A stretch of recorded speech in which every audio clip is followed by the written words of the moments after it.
दोस्तों, आज अपनी यादों की खिड़की खोलते हैं किमी काटकर जी के यादों के साथ।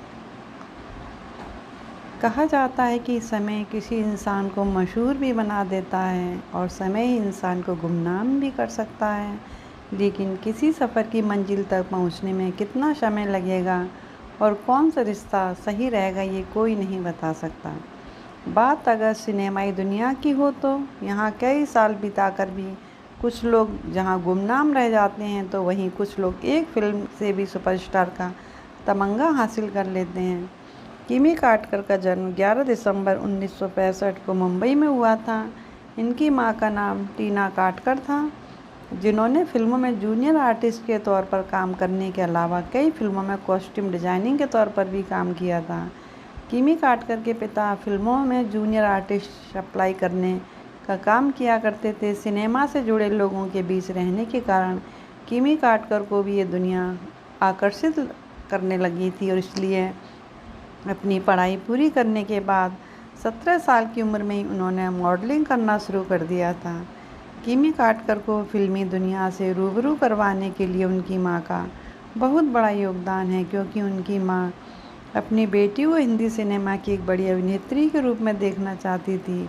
कुछ समय तक मॉडलिंग करने के बाद किमी काटकर को अपनी पहली फिल्म मिली, जिसका नाम था किसका खेल, जिसमें उनके साथ मोहनीश बहल काम कर रहे थे।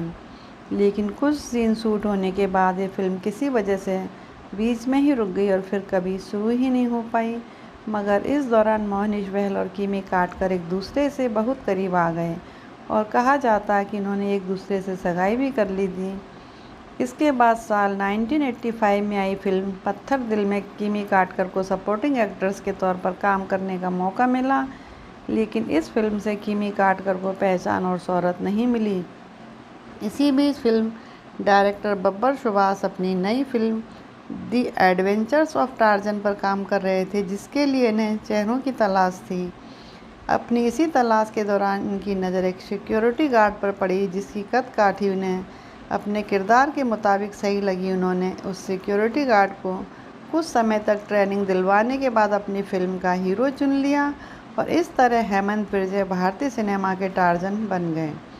इसके बाद बब्बर साहब अपनी फिल्म के लिए हीरोइन की तलाश में जुट गए, जिसके चलते इन्होंने अभिनेत्री नीलम को भी इस फिल्म की कहानी सुनाई, लेकिन नीलम ने यह फिल्म करने से मना कर दिया। फिर बब्बर सुभाष को किमी काटकर के बारे में पता चला, जिसने उसी साल हिंदी सिनेमा में कदम रखा।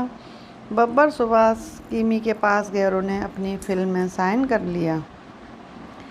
Film adventures of torsion release हुई और किमी काटकर अपने बोल्ड सीन के कारण रातों रात मशहूर हो गई, जिसके चलते उन्हें हिंदी सिनेमा में एक नए चेहरे के रूप में देखा जाने लगा था। इसके बाद किमी काटकर को कई फिल्मों में उस समय के बड़े बड़े अभिनेताओं के साथ काम करने का मौका मिला, जिनमें जितेंद्र और अनिल कपूर जैसे दिग्गज भी शामिल थे। किमी काटकर के बढ़ते करियर के साथ उनके अफेयर्स की खबरें भी सिनेमाई गलियों में चर्चा का विषय बन गई थी। गोविंदा और डैनी डेंजोगप्पा के साथ, अनिल कपूर, संजय दत्त जैसे बड़े अभिनेताओं के साथ इनकी नज़दीकियों के चलते उस समय किमी काटकर ने रियल लाइफ में भी बोल्ड अभिनेत्री का तमगा हासिल कर लिया था। किमी काटकर के साथ अपने संबंधों को संजय दत्त ने भी कई इंटरव्यूज में स्वीकार किया और कहा कि उन्हें किमी के साथ बातें करना, उनकी मां का हाथ का खाना बहुत पसंद है। लेकिन संजय दत्त को किमी काटकर का अन्य अभिनेताओं के साथ अधिक मिलना रास नहीं आया, इसलिए दत्त और किमी काटकर एक दूसरे से अलग हो गए। किमी काटकर की जोड़ी को गोविंदा के साथ सबसे ज़्यादा पसंद किया गया था, जिनके साथ किमी ने मेरा लहू, जैसी करनी वैसी भरनी, दरिया दिल जैसी लगभग 6 फिल्मों में काम किया। इसके अलावा सोने पे सुहागा में धर्मेंद्र और अनिल कपूर के साथ, 1989 में आई फिल्म गैर कानूनी में श्रीदेवी के साथ काम करने के बाद किमी काटकर ने फिल्म खून का कर्ज में विनोद खन्ना के साथ काम किया। 1989 में किमी काटकर की अभिमन्यु, खोज और गोला बारूद जैसी 10 फिल्में रिलीज हुई, जिनके बाद उन्हें हर प्रोड्यूसर उन्हें अपने फिल्म में लेना चाहता था और इसलिए 1991 में किमी काटकर को फिल्म हम में अमिताभ बच्चन के साथ काम करने का मौका मिला। फिल्म हम में किमी काटकर ने जुमालिना गुंजाल्विस नाम का किरदार निभाया था इसी किरदार पर अमिताभ बच्चन के साथ पिक्चराइज गाना जुम्मा चुम्मा दे दे आज भी लोगों की जुबान पर चढ़ा हुआ है।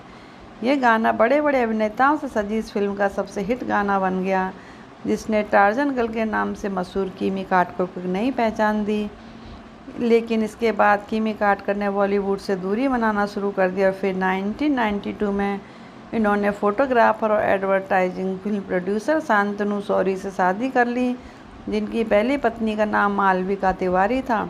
शादी के बाद किमी काटकर को यश राज बैनर की तरफ से परंपरा और किंग अंकल जैसी फिल्मों के ऑफर भी आए, लेकिन तब तक किमी काटकर सिनेमा को छोड़ने का मन बना चुकी थी और इनका ये इरादा इतना दृढ़ था कि जब इन्हें एक फ्रेंच फिल्म ब्लैक में काम करने का मौका मिला तो वह फिल्म भी इन्होंने ठुकरा दी।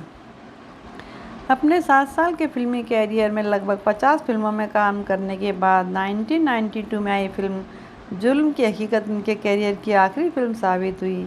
शांतनु शौरी से शादी करने के बाद इन्हें एक बेटा हुआ जिसका नाम सिद्धार्थ रखा गया, जिसे छोटी उम्र में एक ऐसी बीमारी ने जकड़ लिया जिसका इलाज उस समय मुंबई में नहीं था और इसलिए साल 2001 में किमी काटकर उनका परिवार ऑस्ट्रेलिया चला गया।